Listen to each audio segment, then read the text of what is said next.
Okay, the stream is live. Hello, everyone, and welcome to Watching 100 Movies. I'm Christiana Ellis, I'm Mike Mateen. and tonight our theme is Kung Fu comedies. We've got a trio of movies: Shanghai Noon, Kung Fu Hustle, and Kung Fu Panda to talk about. Um, So here's a quick little trivia thing for you, and it may be that you happened to see this information separately, and so it isn't a good trivia question per se, but I was surprised by this. Um, if you were to rank these three movies in chronological order for when they came out, what order would you put them in?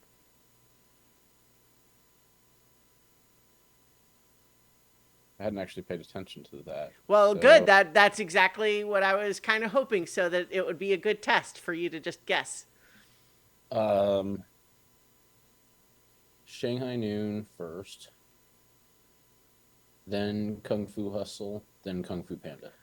Well, what do you know? You got it exactly right. I would have gotten it wrong, which is why I was surprised when I saw the years, and therefore why I thought to ask it in that way. But yeah, there. Sure enough, you got it exactly right. Well, it helped that I had time to think about it and knew you were surprised. It's true. I did that. It was a pretty significant hint that I was surprised. Yeah. Um, but so you were able to guess counterintuitively. Um, but I think in particular, I might have almost entirely reversed the order in my head, partly just because I thought of Kung Fu Panda as having been around longer than it Mm. actually was. Like it's certainly been a while. It came out in 2008. It's not like it's brand new, but I sort of felt like it had been even older than that. But in any case, um, chronological order certainly works as a sequence to tackle these movies in, but unless you have some other preference that you would want to start with. Nope. Okay, so a note on the theme. So it was my suggestion for the theme this time, and I was just thinking about. I had recently rewatched uh, Crouching Tiger, Hidden Dragon, and something else that I can't remember now, but it was just had me thinking about like kung fu movies and the whole wuxia sort of genre. And that just reminded me of fun that I had had with some of the more spoofy types of takes on those. And so that was kind of just the concept here. But we have kind of an interesting trio in that regard because one of them is an American movie, but with, of course, a Jackie Chan as a Hong Kong film star who had been in lots of these kung fu movies, some of them funny and some of them serious. But otherwise, this is a movie of him coming to America and making an American movie. And then from there, we have just a straight up, it's a Hong Kong movie that was actually one of the biggest, highest grossing Hong Kong movies ever made at the time that it came out, but it was entirely within that genre, sending up its contemporaries and its predecessors. But then, of Right. course, the most successful of the three is the animated movie, originally conceived as a spoof, but ending up being fairly earnest about it, right? Like it's obviously got some silliness in it, but it's probably the least parody of the three. Right. It Um, is. And we're on to, what are we on the fourth one by now? yes, fourth one is the most recent one that came out. We talked a little bit about it being sort of optional to watch the others. I did end up watching Kung Fu Panda 2 and meant to watch the others, but then kind of just didn't get around to it. So I ended up rewatching the ones that I had actually seen already. But that's all right. So in any case, we're going to focus on the first one. But jumping all the way back to the year 2000, Owen Wilson and Jackie Chan team up for Shanghai Noon. Yes. You Um, you and I saw this movie together at the theater, I believe. yeah, this would have been like the summer after we graduated. Yeah, I think so. Yeah. Uh, there was We that Dave really and must have just, Buster's. yeah, pretty uh, much just watching movies. Yeah. Yeah, well, so there was the great shopping center where there's a Dave and Buster's, and we would go down, buy a movie ticket for like an hour later, like in the future, and then have a couple of drinks at Dave and Buster's, and then go over to the movie. Uh, that was that was an excellent way to spend an evening, I thought. And so I know that this was a movie that we had originally seen together and found highly entertaining at the time, which was, of course, what brought it to my memory. So, having Yep. now rewatched it, what did you think? Um, I mean, it's still really funny. Yeah. It's Not to and front load with the nostalgia pitch. You would be yeah. allowed to not like it if that was how you felt. No, I still enjoyed it. Mhm. Like I was about to say it felt dated, but that's Mhm. not right word. It's just I don't know. It's a unique to that genre that Mhm. doesn't exist in the same way anymore, right? Like it's just not. It's It's not. Yeah. Yeah, they don't But make very many comedies like this anymore. I think is right. part of what it was. I agree. I think both in the instinct of saying dated, but then not being quite right, because it's not like it. When we say a movie has, like a comedy especially, has aged poorly, obviously, like what we often would mean by that is that some of the jokes are jokes that we might find offensive today, right? That's really not so much the case in this one. Hmm. But it does have just sort of a pacing that's a little different than, like, there's not that many comedies that get made anymore, much less ones that would have like action sequences in it and stunts and stuff like that, right? So. Yeah, that's true. The stunt thing I think is what Hmm. because again, it's not like it's out of date. It's just now stunts are also like they're bigger, Hmm. right? It's more even if it's not all CGI, like CGI enhances, Hmm. you know, like like a Mission Impossible type movie is going to have a ton of stunts, but Hmm.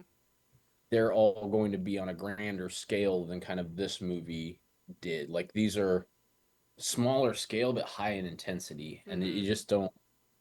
And some of that's attributed to Jackie Chan Oh himself, of yeah, course, well, right? like Like, he is yeah, himself, like he is his own special effect in a lot of ways, because yeah, he is just an you know a normally gifted person when it comes to what they call physical acting. In this, the difference in terminology, my understanding is, between a stunt and so-called physical acting is, like, a stunt is when you are employing multiple like movie techniques in order to convey something happening in a way that's like safe. You know what I mean? It's like, so for example, when you have like a car rigged to explode, and then you're using a cable on a harness to sort of like pull someone away to make it look like the explosion has blown them away or whatever, like that's a stunt. When you're just talking about someone who is just literally able to do these crazy physical things, that's what they would call physical acting instead. But got it. certainly there are also stunts in this movie, but Jackie Chan is just, he's singular in all of the stuff he can do. I think part of it is not that he's certainly not the only person who has ever been able to do these kinds of kung fu feats and so on film, but he's kind of remarkable, I think, for how much of that he does, but also managing to have like the humor about it. Hmm. I think there's fewer individuals like that. But yeah, I agree. so. I think that's part of what makes it kind of that adds to the pacing of it that Hmm. makes it different than what we're used to. Yeah, and so it's interesting because like Jackie Chan's career has a lot of movies where they are really first and foremost they are kung fu action movies. And then sometimes like they're in modern day, like the super cop movies, police story movies. And then My dogs need sometimes to come inside, but okay, I just have to sure. walk over here. And sometimes they're period pieces like Legend of Drunken Master and stuff like that. But he has kind of a whole sort of past library of these movies where it is mostly a kung fu action movie and maybe there's even some drama, but his his touch on all of that tended to be adding the physical comedy beats to that, and often just really having an affection for having a fight, like having it really matter where the fight happens and making use of the environment in the fighting. And whether it's, the fight in the hardware store in Rumble in the Bronx, or the Yeah. fight in the trees in this one, for example. Uh, those are all kind of hallmarks of Jackie Chan's whole deal. And this movie really kind of just feels like, well, like this movie and Rush Hour were kind of two different takes on how do we take this guy Jackie Chan, who's so great in these Hong Kong movies, and make him into um, an American movie star as well. Yeah, and so they employed the buddy comedy Mm-hmm. with stars, obviously Owen Wilson in this one, and Chris Tucker and Chris Tucker yeah. in Rush Hour. Yeah, Mm-hmm. So I just looked it up just now. Do you want to guess what year Rush Hour came out with Shanghai Noon as 2000 for context? 2001. 1998. It was first of the Mm. two. Just for Oh well, yeah. yeah. I mean, I knew it was near. Yeah. I just Mm-hmm, mm-hmm. near the wrong way. Yeah. So in any case, though, in this one, he's paired with Owen Wilson, who it's interesting because for a long time I would have said Owen Wilson's one of my favorite actors, and it's not like I stopped liking him. He just kind of stopped being in as much stuff. Yeah. So I'm not sure. I haven't really like looked up to follow his career and see, like, is he still trying to get out there and he's just not getting cast, or is he kind of like he got a few good things and he's now just sort of taking it easy? I don't really know, but Uh, I just saw he's on the Disney Plus Loki. oh right, yeah, no, I loved him in that. I don't know why that didn't come to mind immediately, because I liked that show and liked him in it. Yeah, so that obviously was a couple years, Hmm. right? And he was doing a lot of voice acting for a while, of course, because he's the voice of Lightning McQueen from the Cars movies.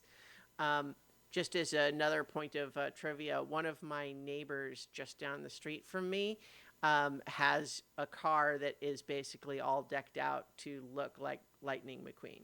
Hmm. Not with like actual eyes in the windshield or anything, but like as much like a real car could be Lightning McQueen, it is. That is what it is. It looks pretty good, actually. I mean, it's very, it's like the reference is obvious. It doesn't like it's very clear that like, oh, he is absolutely doing that car from that movie as opposed to just like a cool car. But anyway, but yes, Owen Wilson is very funny. I think he having him be like, it's an interesting take, I think, to have the character that Jackie Chan gets paired with be, I, I don't want to even say kind of a loser, because that's not even quite right, but he's just a little hapless, right? Like he's got he's kind of trying to puff himself up and like make himself look more impressive than he really is, or like he has more accomplishments or whatever. But it's clear there's sort of some deep inadequacies stemming from the fact that he's really not actually good at anything. And so, like, especially the sequence where he's trying to teach um, Jackie Chan's character to how to be a cowboy and like how to shoot the gun and how to like ride a horse and all of that sort of thing is fun, because just like some of the humor comes from the fact that he's actually not very good at it either. Right. It's Uh, true. Yeah. Um, well, and he's a, I don't know, he's just his demeanor works really well mm-hmm, with Jackie Chan. Like I think they play. I mean, Chris Tucker and Jackie Chan played off each other really well, but mm-hmm. much different, right? Like Yeah. sort of Tucker's like kind of intensity.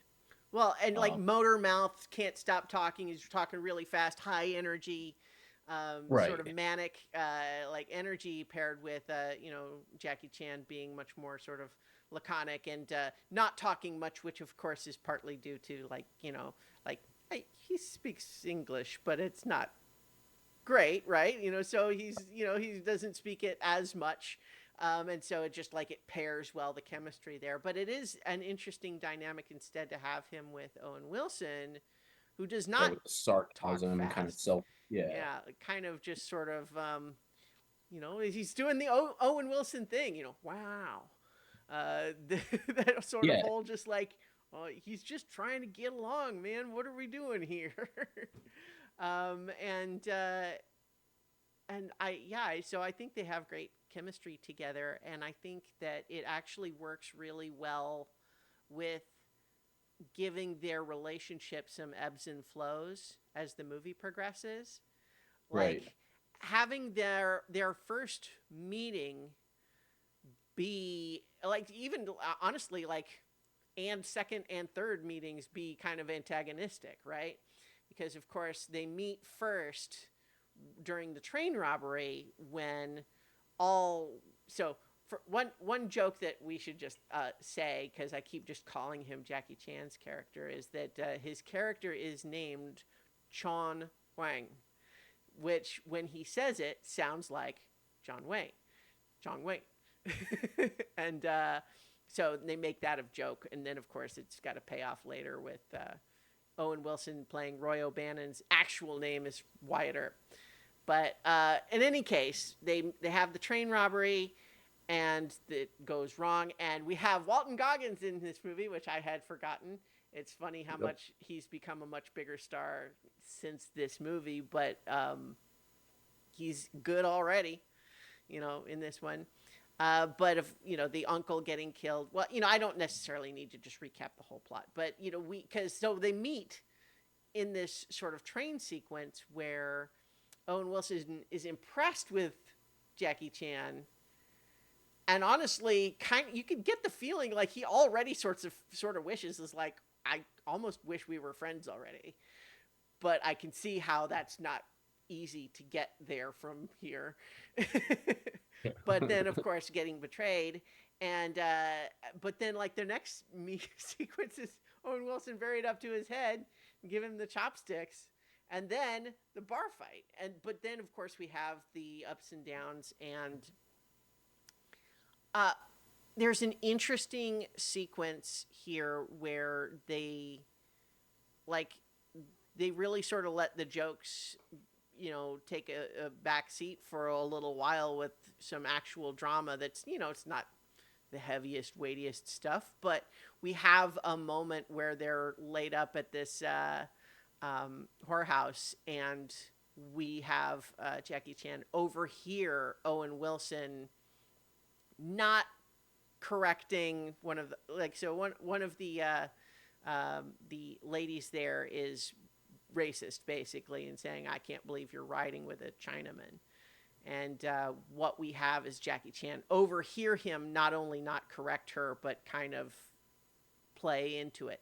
And we are given the close up of Owen Wilson's face where he's kind of like, ugh, but I don't want her to stop massaging me, so I guess I'll say what she wants to hear. And so we with the camera see that that's the dynamic, but he does still say it, right? right, Like he doesn't tell her to stop. He doesn't tell her that she's wrong. He plays up to it.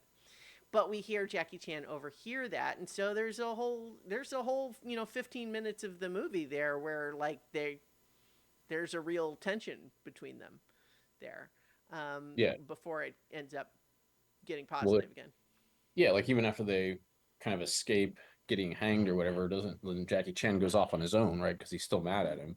Yeah, Yeah. But even so, like the sequence though that I think was certainly the highlight in my memory, and I think is still probably the funniest sequence is the drinking game in the bathtubs, Yeah. um, which is, I think, as a sequence works so incredibly well because, of course, at first they're still doing kind of like, okay, they've got some mutual respect going. They're getting to know each other a little bit better. I don't know. Maybe Owen Wilson's thinking, maybe I can get you to relax a little bit if you have a drink with me. What is there, a drinking game? Can we play a drinking game? So we have them play it a little bit, and then we cut to a scene where now they're in the sort of the sad, emotional drunk phase where they're really talking about their deep vulnerabilities. But then, of course, we cut back to more drinking game, which is just the timing of that whole thing is really great. Like that's a fantastic example, I think, of finding humor in the editing. Yeah. I I really do like that scene too. That Yeah. is so funny. Yeah. I did look up in the trivia for this movie the what the English translation of their drinking song game is. And I mean, it's like, it's nothing special, but it's one crab with 8 feet, painted horns, what a big crab, blinking eyes, shrinking head, crawling, crawling everywhere. 2 and 2, who should drink? 3 and 3, who drink first? 5 and 5, who should drink? 2 and 2, you drink first. And so that's the translation, but they're doing it in Chinese with all the little gestures and everything. It's a great sequence. But we also have just lots of, lots of actual action with Jackie Chan, and then that's all paired with humor of Owen Wilson kind of not really being good at the action part. The whole sequence towards the end, where just out of sheer dumb luck, he survives a fight that by all rights he should not have. And then he's convinced briefly that obviously it was a miracle. I'm invincible. I think Owen Wilson really sells that, which could have been. I think that is a comic beat that risked losing all touch with any kind of grounded character, but Owen Wilson sells it, I think. Yeah. And, so I guess other sort of just little trivia bits. We have, of course, Lucy Liu in this movie as the princess, given a little bit to do. Like, she is not only the damsel in distress, even though she's mostly the damsel in distress. But I think this was probably her first American movie too. Let's see if I can confirm that. Real quick here. Hmm? I have her filmography thing up. Uh-huh. Looks like she was on Jerry some Maguire. TV. Hmm? She was in Jerry Maguire. Oh, okay. Well, guess Just not. as a very Oh small yeah. role. So well, So okay. she was Maybe that. You know what? So maybe it was. It was. It was entirely. Okay, it was entirely just me then. That just me not noticing her before that, I guess, because she apparently was in lots of things. It seems like mostly small roles. This might have been, but yeah. So never mind. She was in lots of things before this, but this was certainly the first thing. Oh, you know what? She was also in Charlie's Angels the same year. mm, And so I definitely noticed her in that as well. And so maybe that is what really kind of brought her to my attention at that time, was this Shanghai Noon plus Charlie's Angels. Seeing her in both of those things is what kind of made me like recognize her. yeah, and I was clicking through some of her. I mean, she's not in a major part in any movie. Charlie's Angels is her first big role. Yeah. I mean, this is sort of a decent role, Yeah. but But not as much. she was definitely working though. Like she, Yeah. looks like lots of sort of one episode in a TV show, and then in a couple of movies. Like in Jerry Maguire, she was one of the former girlfriends, and I vaguely recall she had like maybe one line or something like that. Um, in the little montage of his his former relationships. But yeah, I think she's Oh, she was on Ally McBeal. She was a regular character on Ally McBeal. mm, That was right around the same time. So yeah. Boy, I have not thought of Alan McBeal in quite a long time. probably 23 years Yeah, when it when yeah. it finished. Yeah. I, I, I.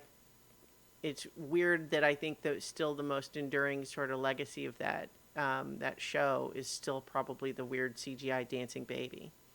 Yep. Anyway, or the Futurama joke about single female lawyer. But so Shanghai Noon, I think it was a movie that I enjoyed revisiting. I think it has some fun action sequences and some fun oops, I'm dropping dice, comic bits. But like overall, I it was one of those where it's like, oh yeah, I remember that movie, and it didn't necessarily feel like one where I have to encourage people to rush out and rediscover this hidden treasure. Like, Right. you know, I'm not gonna probably watch it again unless it comes in as hmm part of another, one of these things. did Or you ever see the sequel, Shanghai Nights, where it's, these two characters again, but they go to England? I saw it once. I Mm, don't remember much about it. yeah. I vaguely recall seeing it and thinking this one was better, but I don't remember much beyond that. Um, but yeah, but in any case, it's, as we said at the beginning, it's a little different than some of the others because it's really not a spoof at all, right? It's not a parody at all, other than just the idea that Jackie Chan tends to inject humor into his action sequences, and he's a funny guy generally. But it's really not like making fun of of um, of kung fu movies at all. It's really just more like a fish out of water type of deal. Right. Yeah. Yeah, As I thought so too, because like I was worried's not the right because like you mentioned earlier, like dated in the fact of like jokes that are mm, maybe yeah, comedies that came out in and around the year 2000 are especially a minefield, it seems like. right. And well, and they they do and there's enough like kind of adjacent Chinese jokes, but it's Hmm. not. There's nothing like really bad, Hmm. right? Yeah, like there are much worse. I think there was I think by and large I think it holds up relatively well in that regard, and I think part of that is just because like as humor in general, it's what the mode it's operating in is these guys are the plucky underdogs, right? So like there's no punching down. They're the ones that are having to scrape themselves up from the bottom. Um, okay, so but in any case, while Shanghai Noon is not a spoof, Kung Fu Hustle absolutely a spoof. Its whole deal is being like a parody and send up of lots of these kung fu tropes. Had you seen this one before? Kung Fu Hustle. Yeah. I so I'm not sure. Okay. Um, it seemed vaguely familiar, but I wasn't. This one was when I was like kind of like not looking forward that much to Mm. because I thought I had seen it and just thought it was like whatever, it's fine. But it was so it the experience of watching it, I was really happy, right? I Oh, good. enjoyed it way more than I thought I was going to. And I don't know if it's because I never have actually seen it, and maybe I only just kind of seen what it was about, or if I'm just misremembering how I felt first time I saw it. I don't know. Um, but it was definitely way more entertaining than I was expecting it to be when we decided on it. So, Well, I'm glad. I don't want to say that my experience was the reverse because that would be an exaggeration. But I have seen this movie several times, and so it was kind of like when I was watching it, it was more. There was a lot more of just like, oh yeah, this bit that I like, and Yeah. Oh yeah, and so I think in some ways part of my experience rewatching it this time was waiting for the bits that I like. You know what I mean? Um, Right. which is not to say that I don't still like it, but boy, this movie has just a handful of things that just kind of live in my brain, especially the landlady, and like yeah, all of the stuff dealing with her. I think she's just such a fun character. If people are not familiar with this movie, it's a Stephen Chow directed movie. He is the character. He's the like the lead. He plays the main character in this movie, who is kind of a you know kind of a loser trying to sort of work his way up in the gangland scene of this, downtrodden neighborhood in Hong Kong. And he gets involved with, like, his hijinks end up getting this little neighborhood, which is actually named Pigsty, um, Pigsty getting, Alley. yeah, getting them tangled up with the actual dangerous gangs.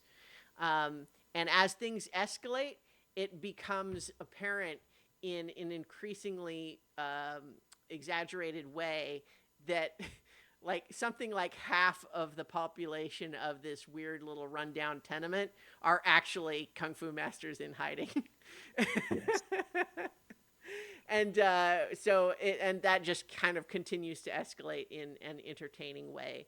And then of course part of the other thing to understand about this movie is it's literally like it's doing live action Looney Tunes bits, right? It's it's parodying kung fu, but it's also just everything is really acting like cartoons. Like there's a sequence relatively early on of just the landlady chasing down. Was it this is Stephen Chow's character? I'm trying to remember, but when they're literally just doing running down the road like with their feet as a blur, and it's Yeah. not meant to be like amazing, like, oh, we're surprised that those characters can run so fast. No, it's just because it's like a cartoon.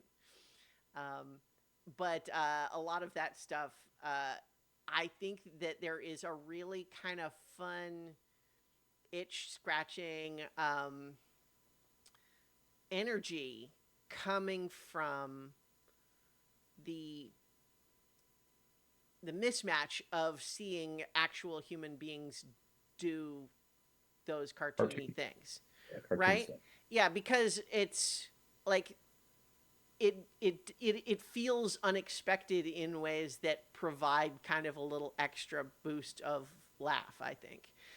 And like one of the sequences I'm thinking of in particular is early on when the landlady punches her husband out the window and he's just like falling and like flipping off the balconies, and then as he's laying there on the ground he starts to lift his head up and then a flower pot lands on his head.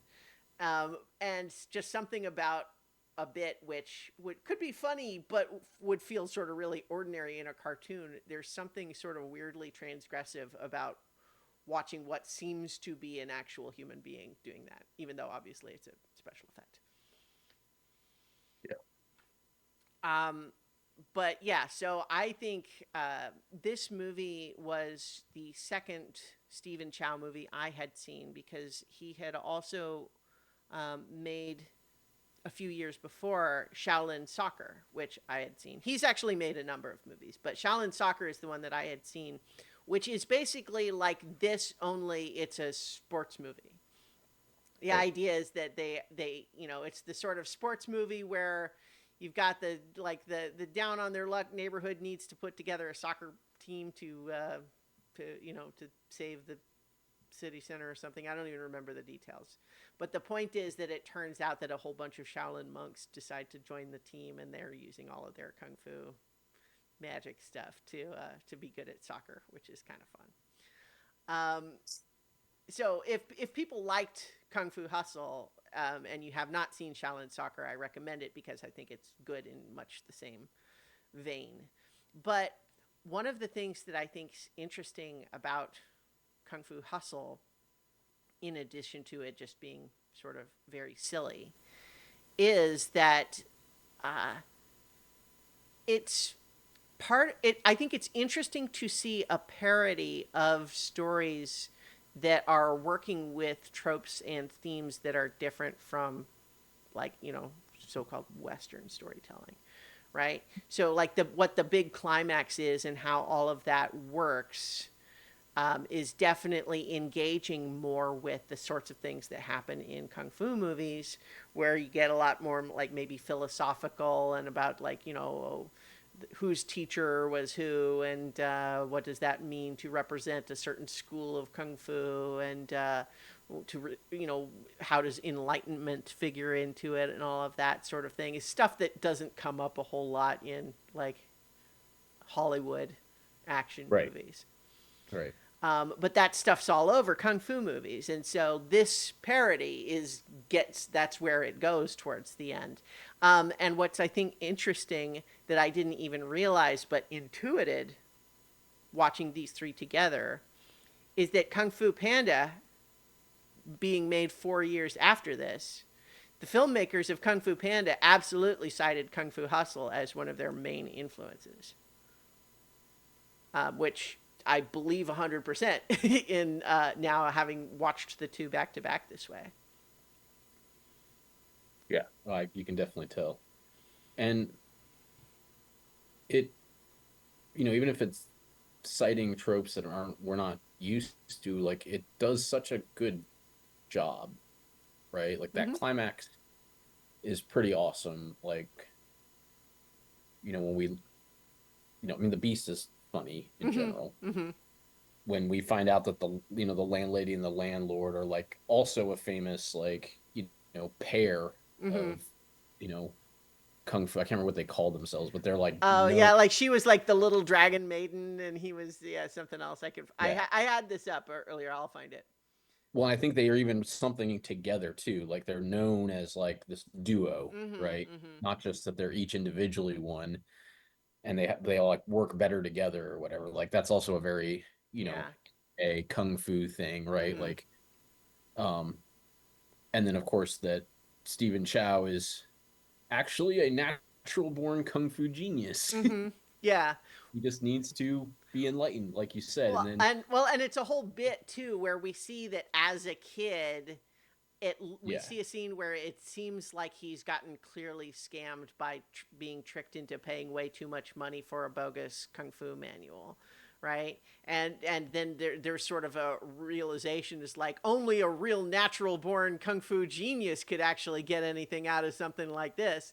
And then of course right, later, by the end it turns out that he was, and he did. right. Well, yeah, because the But one he of the had to techniques yeah. that was in there is what he tried to rescue a girl when he was a Mhm. kid, and it didn't work, and he got beat up Yeah. and embarrassed. And that's of course the technique that once he is a kung fu genius is the only thing that can defeat the beast, Mhm. right? Yeah. It's you know, And so, like, there's also obviously a lot of anime, that comes into this. If people watch, like, classic shonen anime type of things, Naruto and those sorts of, Dragon Ball. This idea of the different powers that you can have through your martial arts, and the different schools, and how all that plays in together, and how those fights escalate. Like, all of that's in here too, because of course a lot of that stuff is coming out of this wuxia kung fu tradition as well. yeah. So Yeah. So, like, this movie, I think has, if people haven't seen it, you should see it. It's kind of enormous fun. It's very silly. It's got all these just, like the escalating sequence very early on where Stephen Chow's character is still he's trying to shake down the people in this little tenement building, even though, like, he looks like he hasn't, showered in 3 days. and and he's kind of a mess, and he's trying to just, say, well, I'll mess you all up. You know what? Pick any one of you, people, and I'll fight him. But wait, no, not you, because you're too tall. No, you. And he's like pointing to a head that's just barely looking over everyone else in the background, and then that guy stands up because he was actually just sitting down, and he's like 7 feet tall. He's like, no, no, no, no, no, not you. How about you? Points to this old looking face. The guy takes off his shirt, and he's like CGI'd with muscles. And then the yeah, kid, they had the muscle too. And so I like all of these kind of escalating bits. And one of my favorite moments from this, I actually learned, was itself a reference, which is just a wordless bit where when the landlady and her husband have just been revealed to themselves be kung fu masters. And there's the bit where the all of the goons have been fought off, and the crime boss is sitting in the back of the limo. And then we cut away and we cut back, and all of a sudden the landlady's just in there, the car, with her hands over, and then she does the whole like pointing at the camera, waving her finger back and forth.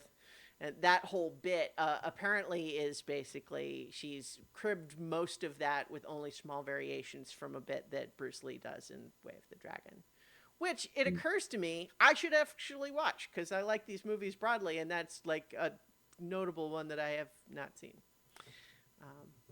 But in any case, yeah, it's a fun movie, but it's the one of these three that is just very clearly parody.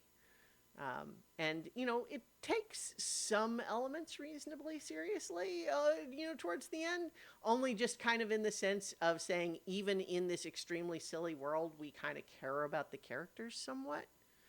Yeah. Like there's a lot of parodies where like we do not care about the characters, right? It's just entirely a scaffolding for bits, right? This one is like you care about the characters a little, but it's mostly just silly. But then as we go to Kung Fu Panda, um, even though, as I mentioned, the directors had cited that Kung Fu Hustle was one of their influences, that same interview has them talking about how, as the script for Kung Fu Panda evolved, one of the biggest changes was taking it from something that was more overtly a parody type of story and saying, what if we actually just kind of more or less told it straight? Just like actually just made a kung fu movie. And it can have silly bits, of course, with, you got funny people in it, and it's kind of a funny premise, but you can actually just tell a real story with that. And it just, I I remembered liking this movie, but of these three, this was the one that I sort of felt like rewatching it was really just a joy for me. I don't know about you. Yeah, it really was. It was a lot of fun. The only part that I don't know, I don't know, it did not sit well with me. I guess I just didn't like that for whatever reason. It just seemed weird to me when that basically Poe at the end is able to defeat like the nerve thing or whatever just because he's fat.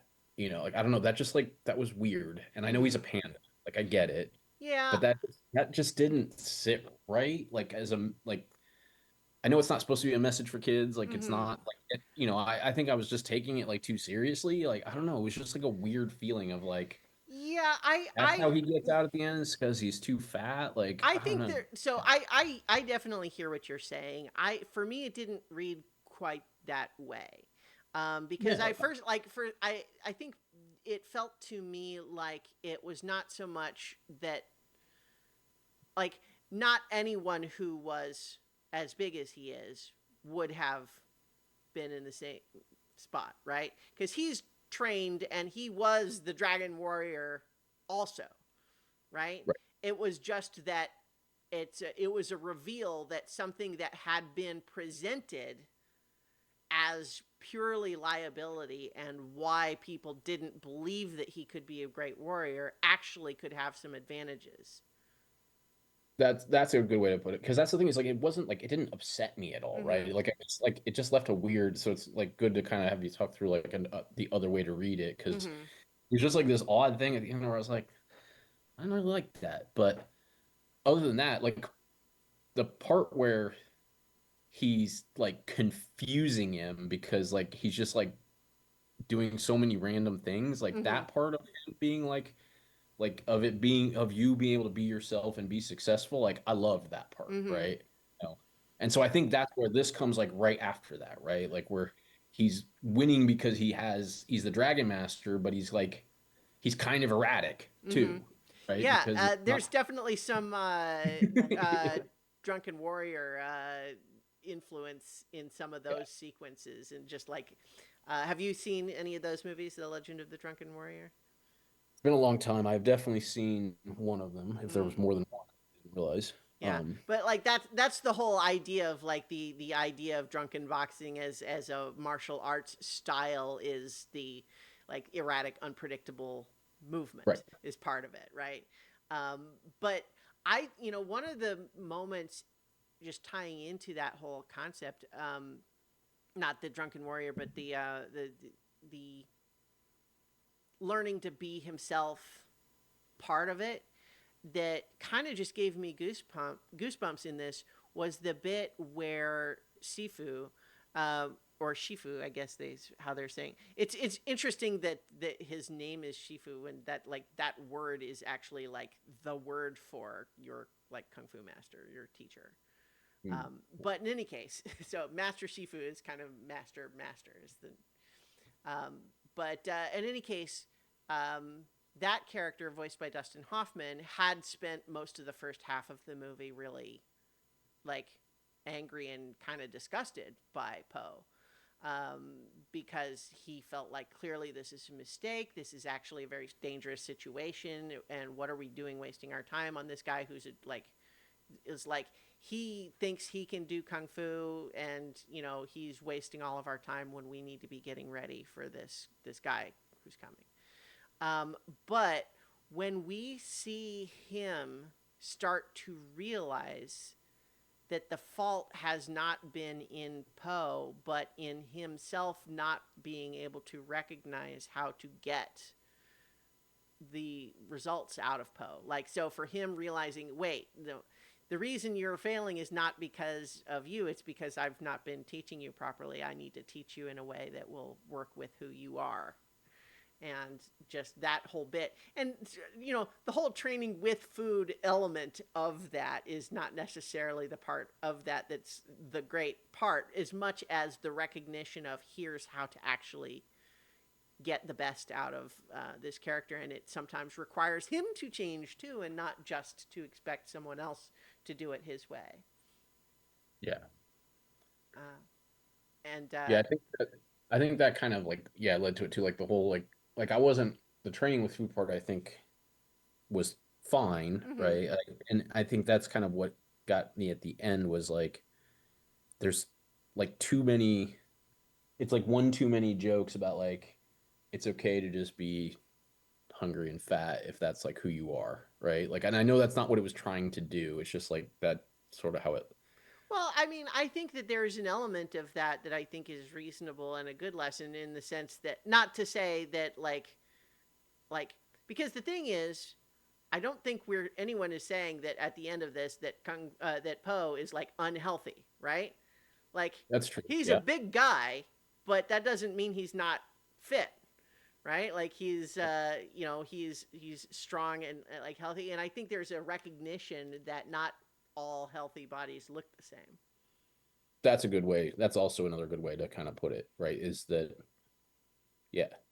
So I'm glad we kind of talked through that because it was just like the one thing that was just kind of like sort of weird, right? Like I Mm-hmm. love this movie and it just kind of left me, and it's right at the end too, right? So it's Mm-hmm. just kind of like yeah. Yeah. Um, The stuff that I really like, that I had remembered really liking in this movie, are like, for one, just a sucker of the trope in general of the idea that when you have like a super powered villain that you have to have these incredibly elaborate yeah, prisons to keep them imprisoned. And that this was one so is cool. just exceptionally good. And part of what I love about this trope when it happens is just imagining what's it like to work there. Like, there were so many guards that work there, all to like guard, and it's like there's got to be like presumably you've got to feed him, right? And just like there's protocols for all that. Just thinking about like all the world building details that have to go into how do you even do that. And then, of course, the joy anytime you have that type of an elaborate superpower prison, the joy is always in seeing how they get out anyway, right? Right. That's the juice of the trope, is that you have this elaborate setup that seems like it would be impossible for them to escape, but they will. And and I love that the means of his escape here plays into the whole thing. Like Uguay says it, it's not that it's not, he didn't originate it or anything, but it's like, sometimes you meet your destiny on the road you take to avoid it, right? Mhm. Like Tai Lung gets away because of the feather left behind by the goose messenger, who was only sent to the prison to check to make sure that he was still imprisoned, because they had heard a rumor that he was going to get out. Or no, I think Uguay had a vision or something that he might get out, right? And so Sifu says to the goose, like, go and make sure he's still, in prison. But only because he went there did that feather get left behind, and did he get out. And Right. so I think there's some fun theme there. But Ian McShane as Tai Lung is just so much fun. He's great. I love him from Deadwood, of course, and he's kind of leaning into that kind of his sort of intimidating vocal thing there. But I don't know. I mean, I think just everything in this movie kind of just works for me, right? Like you get a lot of the, um, because Poe has his own sort of imposter syndrome stuff. We have the he's got the dream of being a kung fu warrior, even though it seems like that would be impossible. And uh, his dad, the goose, Mr. Ping, who works at the noodle shop, and I don't know. I mean, I'm just naming all the bits, but and then even though obviously it's a kids movie, so the whole sort of big payoff with like, oh, the dragon scroll is like, is it actually blank, or is there a meaningful lesson there that only comes from having actually earned your way to seeing it properly instead of trying to steal it? You know what I mean? um, and I feel like even though it's a little bit, what's the word? Not trite, but facile, to try to use a fancy word there. It's a little bit, sort of easy, oversimplified maybe, but I think for a kids movie, I think it works in context. Mhm. And I like that Tai Lung doesn't get it when Poe does. Like I think that that's good. A good bit, like just that whole sequence works. Although it's interesting that because this is the American production version of this story, whereas the Beast in Kung Fu Hustle is humbled and then requests to be taught and to receive enlightenment the way Stephen Chow's character could now give him. In this one, of course, no, you have to do the nerve pinch finger thingy that makes a mess apparently. So, like, it's unclear exactly what happens. Other than we see a big shockwave from a distance. So it is just in the distinction there that instead of him being sort of humbled and redeemed, it's like, no, you have to take him out. There's a funny web comic. Have you watched Steven Universe at all? The cartoon. Mhm. One of the recurring bits in that, not that it's unique in this, but is this idea that every time there's an apparent villain, that you will eventually get to a point where they find out what the villain's real deal is and then kind of redeem them and bring them along, and now they're an ally, and then you have they're on your team for the new villain, which is, of course, like that's a lot of like cartoons do that, for example. But it's Steven Universe is kind of notable for that one. And there's a 4-panel web comic that shows like a couple of panels of Steven like trying to understand where this villain is coming from, and then the third panel reveals that it's Hitler, and then one of the other characters is like, I think we're just gonna have to kill this one, Steven. He's like, damn. Anyway, that's unrelated. So, but I I recommend people watch Kung Fu Panda again if you've seen it already, but not in a long time, because it's actually, Yes. I think it holds up great. Yes. Very enjoyable. Hmm. So I think we're close to when we have to wrap things up for today, but shall we decide what movies we want to watch next? Yes. You act surprised like we didn't discuss this very topic before we started recording. No, we did. I was like, I don't know what I want to watch, and I recognize we only have a couple of minutes um, to figure it out. I mean, I'm so for anybody who doesn't know, my first child is due less than 1 week from when we're recording this. Um, so I'm looking. I want to watch something that's a little that I can watch when I'm maybe not at full capacity because of the sleep type stuff and just when I'm just trying to kill time hanging out with my new baby. Hmm. And I was trying to think of like trying to pick movies that are like nostalgic in the way that like once my kid is old enough to enjoy watching movies with dad, that dad they're the movies that dad's like, hey, you need to watch this. Mm, Um, but maybe that we've not already covered, right? sure. So maybe something a little sillier, like even if it's like, you know, 90s teen comedy or something like that, like you've got to watch Clueless, you know? Yeah. Did we do? I feel like did we do Clueless already? I feel like I know that I think it's we come did up two. before. That was just like one that popped in my head, but I feel like we have watched that. Yeah. Where is I'm trying to where is the here we go. I'm trying to find my list just to search it to confirm. It was not something we wrote did past the original. No, I think we've maybe mentioned it before, but it was not Clueless is not one that we've watched before. Well, so what kind of started to spin up in my head is a little bit of a different, maybe not exactly that same theme, but just when I said Clueless, Hmm.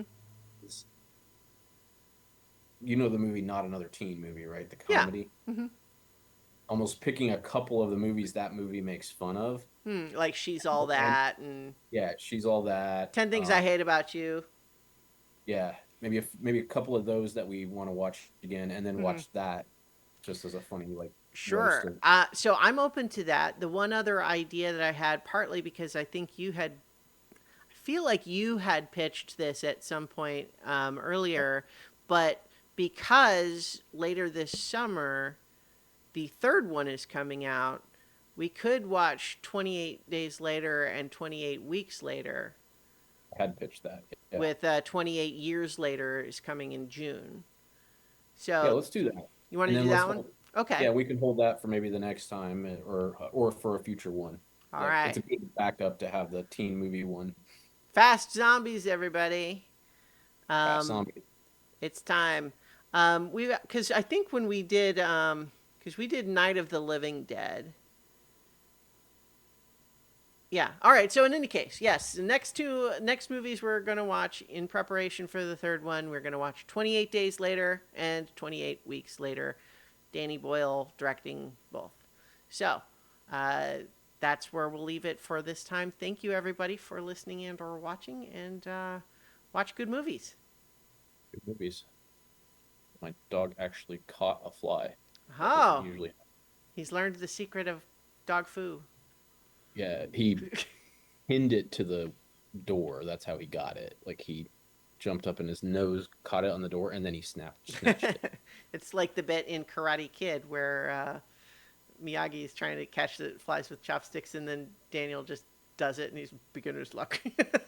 Yeah, if you All say right. no, you have beginner's luck. Good night, everybody.